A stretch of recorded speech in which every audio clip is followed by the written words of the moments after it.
Question मिल गए हैं। चलिए देखते हैं कि आज आपके 16 मार्च सेकेंड शिफ्ट में कौन कौन से क्वेश्चन यहाँ पर पूछ लिए गए थे। तो पहला क्वेश्चन आया हुआ था, विश्व शरणार्थी दिवस कब मनाया जाता है। तो यहाँ पर आपका 20 जून राइट आंसर हो जाएगा, यानी 20 जून को विश्व शरणार्थी दिवस मनाया जाता है। यह दिवस दुनिया भर में शरणार्थियों की स्थिति के बारे में जागरूकता बढ़ाने के लिए समर्पित है, जो कि 4 दिसंबर 2000 को संयुक्त राष्ट्र महासभा ने निर्णय लिया था कि 2000 से 20 जून को विश्व शरणार्थी दिवस के रूप में मनाया जाएगा। सभी शरणार्थियों को सम्मानित करने, जागरूकता फैलाने और समर्थन करने के लिए यहाँ पर किया गया है। नेक्स्ट आगे देखेंगे क्वेश्चन। नेक्स्ट क्वेश्चन आया हुआ था, गौतम बुद्ध ने प्रथम उपदेश किस वृक्ष के नीचे और कहाँ पर दिया था। तो यहाँ पर बात करें तो गौतम बुद्ध ने पहला उपदेश अपना सारनाथ में दिया हुआ था, और सारनाथ के बाद लगातार 49 दिनों के ध्यान के बाद गौतम बुद्ध ने बिहार के बोध गया गाँव में एक पीपल के पेड़ के नीचे, यानी कि बोधि वृक्ष के नीचे यहाँ पर ज्ञान प्राप्त हुआ था। और इन्होंने जो पहला उपदेश दिया उत्तर प्रदेश के बनारस शहर के पास स्थित सारनाथ गांव में दिया हुआ था। नेक्स्ट क्वेश्चन देखेंगे। नेक्स्ट आपका ये पूछा गया था कि तमिलनाडु और आंध्र प्रदेश की सीमा पर कौन सी झील है। तो पुलिकट झील इसका राइट आंसर हो जाएगा, जो कि भारत के आंध्र प्रदेश और तमिलनाडु राज्यों में स्थित एक अनूप झील है।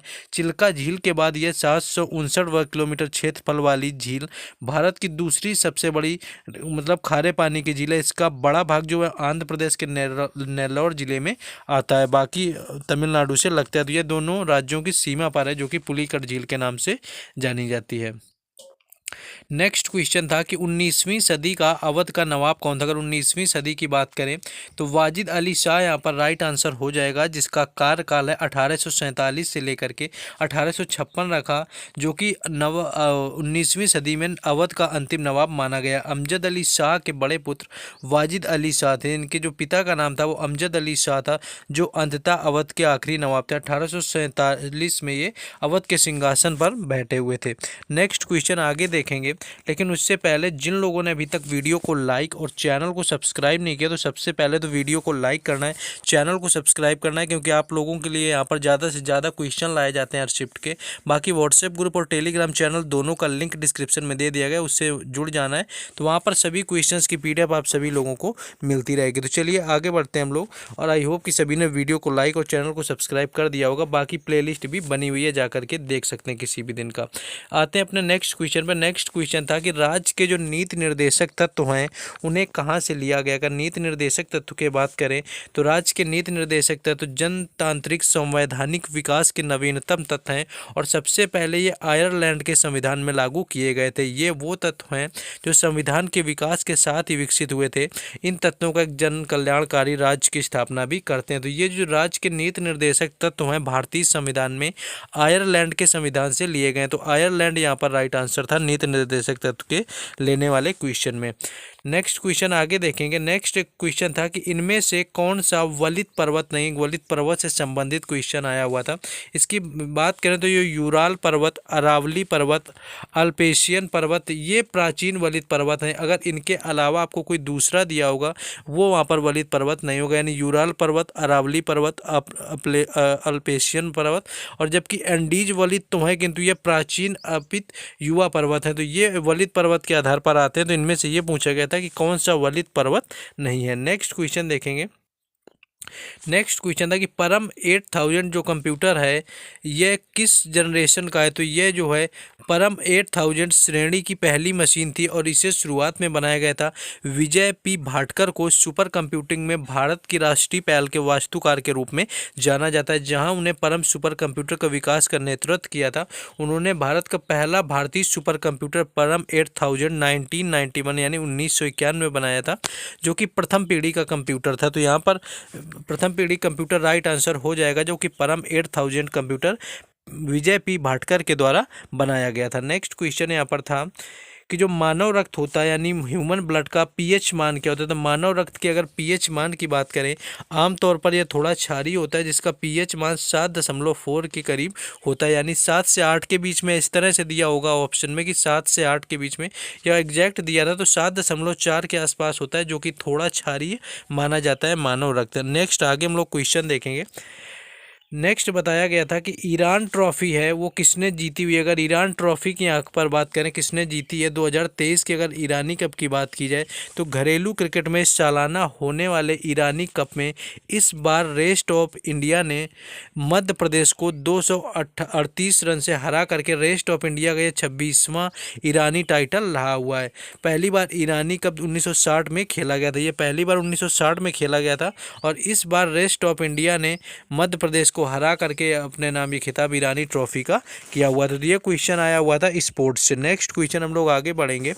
नेक्स्ट क्वेश्चन यहाँ पर ये पूछा गया था कि भाला फेंक डायमंड लीग किसने जीती हुई थी। तो भाला फेंक अगर डायमंड लीग की बात करें तो नीरज चोपड़ा यहाँ पर राइट आंसर हो जाएगा, क्योंकि इन्होंने जो भाला फेंका था लीग की ट्रॉफी जीतने वाले पहले भारतीय रहे। इससे पहले किसी भारतीय ने डायमंड लीग नहीं जीती हुई है ट्रॉफी, क्योंकि इन्होंने यहाँ पर 88.44 मीटर भाला फेंक दिया था, जो कि इनके टोक्यो ओलंपिक का रिकॉर्ड भी टूट गया था, क्योंकि टोक्यो ओलंपिक में इन्होंने 87.58 के मीटर करीब भाला फेंक करके एक रिकॉर्ड बनाया था और स्वर्ण पदक जीता हुआ था, जो कि व्यक्तिगत श्रेणी में दूसरा पदक था। इससे पहले जो था 2008 में अभिनव बिंद्रा ने शूटिंग के अंदर जीता हुआ था। तो इन्होंने 88.44 मीटर भाला फेंक के चेक गणराज्य के जैगब वादलेचो को पछाड़ा है। उन्होंने 5वें प्रयास में 86.94 मीटर भाला फेंक दिया था, यानी कि इनके पुराने रिकॉर्ड इनसे ही सारे यहाँ पर टूट गए थे। तो नीरज चोपड़ा इसका राइट आंसर हो जाएगा। ये डायमंड लीग फिनलैंड में आयोजित हुई थी, जो कि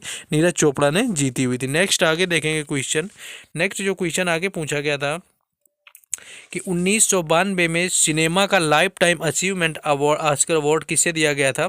तो सत्यजीत राय यहाँ पर राइट आंसर हो जाएगा, जिन्हें कि 1992 में आजीवन उपलब्धि के लिए ऑस्कर अवार्ड से सम्मानित किया गया था। तो यहाँ पर सत्यजीत राय बिल्कुल राइट आंसर था। इन्हें भारत के निर्देशक और निर्माता रहे जिन्हें 1992 में life time achievement Oscar award से सम्मानित किया जा चुका है।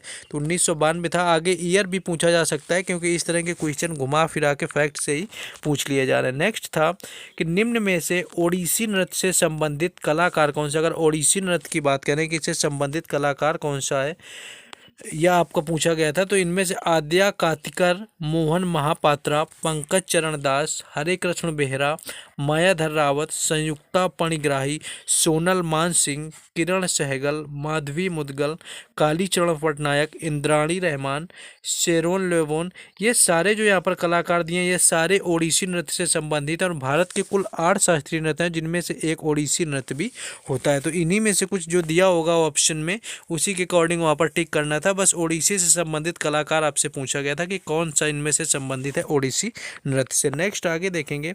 नेक्स्ट क्वेश्चन था कि प्रधानमंत्री मोदी ने सीएनजी की आधारशिला कहां पर रखी है। सीएनजी पंप की, तो प्रधानमंत्री ने भावनगर यहाँ पर राइट आंसर हो जाएगा। गुजरात के भावनगर में रखी हुई। प्रधानमंत्री ने भावनगर में दुनिया के पहले सीएनजी टर्मिनल और ब्राउन फील्ड पोर्ट की आधारशिला रखी है। इस पोर्ट को 4000 करोड़ रुपए से अधिक की लागत से विकसित किया जाएगा और इसमें दुनिया के चौथे बड़े लॉक गेट सिस्टम के साथ दुनिया में सबसे पहले सीएनजी टर्मिनल की आधुनिक बुनियादी संरचना तैयार होगी। नेक्स्ट क्वेश्चन यहाँ पर यह पूछा गया था कि कर्क रेखा है जो भारत के किन किन राज्यों से गुजरती है। अगर कर्क रेखा की बात की जाए कि यह किन राज्यों से गुजरती है, इस तरह से नहीं था। क्वेश्चन ये था कि भारत की जो कर्क रेखा है वो निम्न में से किस राज्य से गुजरती है, वहाँ पर ऑप्शन में दिया होगा। तो जो भारत की कर्क रेखा है वह कुल भारत के 8 राज्यों में से गुजरती है, जिसमें कि पहला गुजरात, दूसरा राजस्थान, तीसरा मध्य प्रदेश, चौथा छत्तीसगढ़, पाँचवां झारखंड, छठा पश्चिम बंगाल, सातवां आपका त्रिपुरा और आठवां मिजोरम होता है। तो ये कुल 8 राज्य है भारतीय जिनसे कि कर्क रेखा गुजरती है। तो इन्हीं में से दिया होगा जो कि ऑप्शन में राइट होगा। तो ये पूछा था कर्क रेखा किस राज्य से निम्न में से गुजरती है। नेक्स्ट क्वेश्चन था कि विंडो टैब में ऐप को बंद करने के लिए किस शॉर्टकट का उपयोग करते हैं। अगर शॉर्टकट की बात करें किसका उपयोग करते हैं, तो सही उत्तर यहाँ पर Ctrl+W हो जाता है। Ctrl+W होता है सही उत्तर। वर्तमान एप्लीकेशन को तुरंत बंद करने के लिए Alt+F4 दबाते हैं और यह डेस्कटॉप और यहाँ तक कि विंडोज 8 शैली के एप्लीकेशन में भी काम आता है। नेक्स्ट क्वेश्चन देखेंगे। नेक्स्ट क्वेश्चन यहाँ पर संविधान संशोधन से पूछा गया था, अनुसूची से आया था कि कोंकणी, नेपाली और मणिपुरी भाषा है संविधान की किस अनुसूची में शामिल। अगर कोंकणी, नेपाली और मणिपुर भाषा की बात करें तो ये संविधान की 8वीं अनुसूची में शामिल है, यानी 8वीं अनुसूची यहाँ पर राइट आंसर था। और बाकी संविधान संशोधन की बात करें तो कोंकणी, मणिपुरी और नेपाली भाषा को संविधान के 71वें संविधान संशोधन के द्वारा, जो कि 1992 में हुआ था, भारतीय संविधान में भाषाओं की सूची में जोड़ा गया। अब अधिनियम संविधान के 8वीं अनुसूची में कोंकणी, मणिपुरी और नेपाली भाषाओं को शामिल करने के लिए संविधान की 8वीं अनुसूची में संशोधन करता है। तो 8वीं अनुसूची यहाँ पर राइट आंसर था, जहाँ पर ये तीनों भाषाएं जोड़ी गई थी और उसके बाद 1992 में 71वां संविधान संशोधन होता है। नेक्स्ट आगे बढ़ेंगे। नेक्स्ट क्वेश्चन जो यहाँ पर पूछा गया था, नेक्स्ट क्वेश्चन एक इससे रिलेटेड आया था, which iron more belt is not related iron ore से। यहाँ पर आयरन ओर से रिलेटेड पूछा था कि कौन सी जो बेल्ट है वो आयरन ओर से रिलेटेड नहीं है। तो ऑप्शन में यहाँ पर एक तो हरियाणा दिया हुआ था, दूसरा राजस्थान दिया हुआ था, बाकी और भी दिया होगा। तो यहाँ पर महाराष्ट्र और चंडीगढ़ ये संबंधित है यहाँ पे। तो इनमें से जो अलग होगा आपका ऑप्शन के अकॉर्डिंग, सारे अगर ऑप्शन आपको याद आते हैं तो कमेंट करेंगे तो सारे यहाँ पर बता दिए जाएंगे। तो यहाँ पर जो करेक्ट ऑप्शन महाराष्ट्र और चंडीगढ़ अगर इनमें से कोई दिया हुआ था तो वो वहाँ पर राइट आंसर था, महाराष्ट्र या चंडीगढ़। तो वो आपको बता देना है जिनका एग्जाम था। नेक्स्ट आगे बढ़ेंगे। नेक्स्ट आगे जो दिया हुआ था, एक कथन से संबंधित क्वेश्चन आया हुआ था कि मनप्रीत सिंह है वो बॉक्सिंग से संबंधित हैं और नीरज चोपड़ा वो जैवलिन यानी कि भाला फेंक से संबंधित है। तो इनमें से कौन सा कथन नहीं सही है? दोनों सही है, आपका पहला सही है या दूसरा सही है? तो यहाँ पर पहला कथन तो वैसे भी गलत हो जाता है, क्योंकि मनप्रीत सिंह जो है ये भारतीय हॉकी टीम के कप्तान है, यानी कि भारतीय हॉकी प्लेयर है अगर इंडियन टीम के। तो ये यहाँ पर गलत था, क्योंकि बॉक्सिंग से इनका संबंध बिल्कुल नहीं। नीरज चोपड़ा वाला बिल्कुल सही था, क्योंकि इनका संबंध भाला फेंक से, और इनसे संबंधित देखो डायमंड लीग वाला भी क्वेश्चन ऊपर पूछा जा चुका है। तो ये कुछ क्वेश्चन थे जो ऑलमोस्ट आज आपके 16 मार्च के थर्ड शिफ्ट के एसएससी सीएचएसएल के एग्जाम में पूछे गए थे। ऑलमोस्ट यहाँ पर सारे क्वेश्चन आप सभी लोगों को बता दिए गए हैं। तो जिन लोगों ने अभी तक वीडियो को लाइक और चैनल को सब्सक्राइब ना किया हो तो सभी लोगों को कर लेना है। बाकी मिलते हैं नेक्स्ट वीडियो में। और हाँ, टेलीग्राम चैनल और व्हाट्सएप ग्रुप का जो लिंक है वो यहाँ पर डिस्क्रिप्शन में दे दिया गया।